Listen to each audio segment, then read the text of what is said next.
labag ang batas ng grabidad. Ito na ang Space and Time Tunnel. Ang pinunta talaga namin dito. Isa sa pinaka-hypnotic na atraksyon sa Space and Time Cube. Isa itong ilusyon sa paningin na uring lagusan na tila walang katapusang daan. Na parang dinadala ka sa ibang dimensyon. Napakaraming tao kung linggo ka pupunta. Madami rin ang lumalagi dito dahil ito ang pinaka-pinupuntahan ng lahat.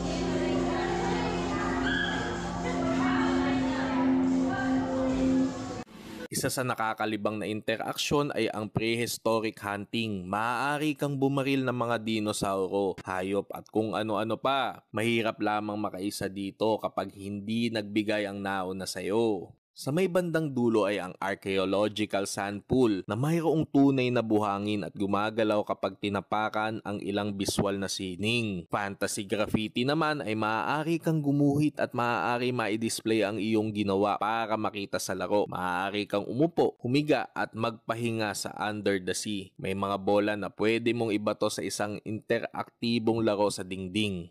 Ang huli ay ang Rail Cinema sa pasukan. Ito ay mayroong 9 na dimensyong roller coaster. Pinagsama ang pag-iikot ng mekanismong biswal na sining at teknolohiyang makabago. Dagim, lamig, usok, ambon at kung ano-ano pa ang maaari mong maramdaman dito. Halos 5 minuto din tumagal ito. Nakakahilo at hindi ko gusto ang karanasan dahil hindi ko maintindihan bakit kami inaatake ng agila habang ang roller coaster namin ay umaabot sa kalangitan at hindi na makatotohanan. Ito lang ang nag-iisang atraksyon na hindi mo pwedeng ulitin. May bayad itong 250 kung nais mong umisa pa. Meron silang iba't ibang uri pa ng paglalakbay.